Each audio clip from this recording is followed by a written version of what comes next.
یہ تین باتیں ہی بہت بنیادی باتیں ہیں۔ پہلی بات قرآن مجید جو پیش کرتا ہے وہ توحید ہے۔ اللہ تنہا اس پوری کائنات کا مالک ہے، وہی حاجت روا ہے، وہی مشکل کشا ہے، اسی کے اختیار میں سب کچھ ہے۔ اللہ کے سوا کسی کی نہ عبادت ہو سکتی ہے، نہ پرستش ہو سکتی ہے، نہ کسی اور کا حکم مانا جا سکتا ہے۔ یہ سب اللہ کا حق ہے۔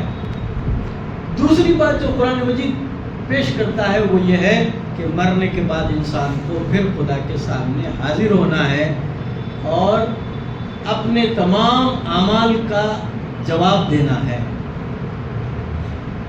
اور تیسری بات،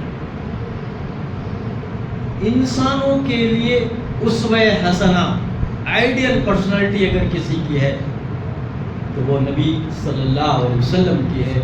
پوری زندگی آپ کے نقش قدم پہ چلنے کی ہدایت کرتا ہے۔ اب آپ دیکھیے یہ آیت جس کو میں نے ابھی پڑھا، اس میں بھی روز آخرت پر ایمان لانے کا کیا نتیجہ نکلتا ہے اور نہیں لانے کا کیا نتیجہ نکلتا ہے انسان کے زندگی پر۔ لانے والوں کے اندر کیا اخلاقی خوبیاں پیدا ہو جاتی ہیں اور نہیں لانے والوں کے اندر کیا خرابیاں پیدا ہوتی ہیں۔ اور قرآن مجید یہ بات پیش کرتا ہے کہ انسان کے اندر خرابی جو پیدا ہوتی ہے، نافرمانی جس وجہ سے انسان کرتا ہے، وہ آخرت کا تصور نہیں ہونے یا ہونے کے باوجود دھندلا جانے، کمزور پڑ جانے، بھول جانے کی وجہ سے آدمی کا رویہ خدا کی نافرمانی کا رویہ بن جاتا ہے۔ اب یہاں اللہ تعالیٰ ارشاد فرما ہے، قرآن مجید ہدایت کی کتاب، اللہ فرماتا ہے ارائیت الذی یکذب بالدین، تم نے دیکھا اس شخص کو جو روز آخرت کو جھٹلاتا ہے۔ اب یہ اللہ تعالیٰ دونوں چیزیں ان کے سامنے ہیں۔ مشرکین عرب کو اللہ تعالیٰ فرما رہے ہیں کیا تم نے دیکھا اس شخص کے حال پہ جو آخرت کو جھٹلاتا ہے، آخرت پر ایمان نہیں لاتا ہے؟ کیا نتیجہ نکلا آخرت پر ایمان نہیں لانے کا؟ پورا معاشرہ برائیوں کے اندر مبتلا ہو گیا۔ اور اس کے مقابلے میں جو ایمان لا رہے تھے ان کی زندگیاں بھی سامنے تھیں۔ دیکھو نبی صلی اللہ علیہ وسلم کی دعوت پر ایمان لانے والوں کی زندگیاں کتنی چمکدار ہو گئی ہیں اور نہیں لانے والوں کے اندر کیا خرابیاں پیدا ہو گئی۔ پن پوائنٹ کر کے 2-3 خرابیوں کی طرف اللہ تعالیٰ نے توجہ دلائی، ورنہ قرآن یہ بات پیش کرتا ہے کہ ساری برائیاں اصل میں اس لیے آج بھی آپ دیکھیے دنیا میں جو لوٹ کھسوٹ، جھوٹ، قتل، غارت گری، ایک دوسرے کو کا ایکسپلائٹ کرنا اور جو ہے لوگوں کو نقصان پہنچانا کیوں ہو رہا ہے؟ انسان یہ سمجھ رہا ہے کہ بابر بائش کوش کے عالم دوبارہ نہیں سکتے۔ ہم جس معاشرے میں رہ رہے ہیں نا، اس میں یہ ہے جس کو جو ملا کھینچ لو کھا لو، اچھا برا حلال حرام کسی چیز کی تمیز نہیں ہو، کس کا حق مارا جا رہا ہے۔ یہ کیوں ہے؟ انسان یہ سمجھ رہا ہے کہ یہ دنیائی زندگی سب کچھ ہے، مرنے کے بعد نہ اٹھنا ہے نہ جواب دینا ہے۔ خالی CCTV کیمرہ لگا ہوا رہا تو آدمی کا رویہ بدل جائے۔ اللہ تعالیٰ کے فرشتے یعنی وہ کیمرے پورے لگے ہوئے ہیں، کوئی نظر نہیں آ رہا، جو غیب پہ ایمان لائے ہیں نا، لیکن اللہ کی نظر میں ہے سب لوگ، کوئی چھپ نہیں سکتا اسے۔ اب آپ دیکھیے کس طرح رہا تو آدمی کا ایسے ہی اگر آدمی یہ سوچ لے کہ اللہ دیکھ رہا ہے اور مجھے خدا کے سامنے جانا ہے، حاضر ہونا ہے، جواب دینا ہے، اگر میں وہاں ناکام ہو گیا تو جہنم میں چلا جاؤں اور جہنم میں گیا تو پھر وہاں سے نکل نہیں سکوں گا، اور اگر آج میں صبر کر لوں، اللہ کی فرمانبرداری کر لوں، آخرت کو یاد رکھوں، اس کا نتیجہ کیا نکلے گا؟ اللہ راضی ہو جائے گا، رضوان من اللہ اکبر، اور اس کا نتیجہ کیا نکلا؟ جنت میں داخل کر دیا جہاں ہمیشہ ہمیشہ رہے گا۔ جنت میں ایسی ایسی نعمتیں ہیں اللہ تعالیٰ فرماتے ہیں تم سوچ بھی نہیں سکتے۔ اب ہم جو ہے بڑے سے بڑا سوچو تو کیا حیدرآباد کی کوئی بڑی منزل کوئی عمارت ہوگی نا 50 سال 100 سال اور 100 منزلہ خوبصورت بولے تو بنا کے چلا گیا تاج محل. مگر جانتے ہیں مومن کو جو محل ملے گا اتنا بڑا ہوگا اور وہ ایک ہی موتی کو تراش کر بنایا گیا. گویا تاج محل جو ہے اس کی یعنی جنتی کے محل کی سیڑھی کے برابر بھی نہیں. ایسی نعمتیں اللہ تعالیٰ اپنے نیک بندوں کے لیے رکھا ہے. اللہ بڑا شفیق و کریم ہے. اس کی خاطر اگر کوئی آدمی نافرمانی سے بچ جائے تو کیا بدلہ نہیں دے گا؟ اللہ خبردان ہے ہماری نیکیاں اور آئے گا نہیں جائیں. یہ یقینی تو ہے نا اصل. تو اللہ فرما رہے ہیں تم نے دیکھا اس شخص کو جو روز جزا و سزا کو جھٹلاتا ہے. کون ہے وہ؟ ذالک الذی یدعو الیتیم، وہی تو ہے جو یتیم کو دھکے دیتا ہے. اب اس سے بات معلوم ہوئی یہ اللہ پر ایمان لانے کا نتیجہ جو نکلتا ہے نا انسان پہ جو نکلنا چاہیے. اگر ایمان حقیقی اور شعوری ہے سچا مومن ہے تو جو نتیجہ انسان کی زندگی میں پڑنا وہ پہلی چیز ہے خدا پرستی، خدا کو کے سامنے جھکنے کا داعیہ. دوسری چیز انسانوں کے ساتھ خیر خواہی. بس یہی اسلام. اگر کوئی یہ بولے کہ اسلام کو ذرا 2 لفظوں میں بولو تو اتنا بول سکتے ہیں اللہ کا حق اور بندوں کا حق ادا کرنے کا نام اسلام. آپ دیکھیں گے یہ سیکوینس پوری قرآن مجید میں ہے. سب سے پہلا حق اللہ کا. اللہ نے سورہ بنی اسرائیل میں فرمایا وَقَضَىٰ رَبُّكَ أَلَّا تَعْبُدُوا إِلَّا إِيَّاهُ وَبِالْوَالِدَيْنِ إِحْسَانًا. دیکھیں آپ پہلے ذکر تیرے رب نے فیصلہ کر دیا کہ تم لوگ اللہ کے سوا کسی کی بندگی نہ کرو. اس کے فوری بعد فرمایا اور والدین کے ساتھ اچھا سلوک کرو. یہی ہے پوری قرآن کا. یہی اللہ کا حق بندوں کا حق. اور بندوں میں بھی سب سے پہلا حق بندوں میں والدین. تو میں یہ عرض کر رہا ہوں کہ ایمان لانے کا جو نتیجہ نکلنا چاہیے آدمی کے رویے پہ وہ کیا ہے؟ سب سے پہلے بندگی اللہ کی، اس کی پرستش، اس کی عبادت، اس کے سامنے جھک جانا، اس کو سجدہ کرنا.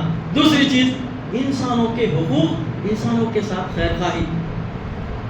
یہ خیر خواہی کا جو لفظ ہے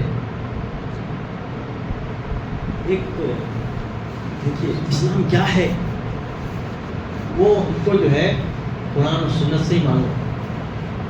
اسلام نام ان دونوں چیزوں کا ہے. اللہ، اللہ کے رسول. اللہ کیا فرما رہا ہے، رسول کیا فرما رہا ہے، وہی ہے. تو ایک آپ دیکھیے یہ جو خیر خواہی کا جذبہ ایمان لانے کے بعد جو پرسنالٹی ڈیولپ ہوتی ہے وہ خدا پرستی اور انسانوں کے ساتھ خیر خواہی. ایک تابعی تھے، ان کا کپڑوں کا بزنس تھا. ایک مرتبہ کسی ضرورت سے ان کو کہیں جانا تھا تو بھتیجے کو بولے بیٹے تم بیٹھو یہاں دکان میں.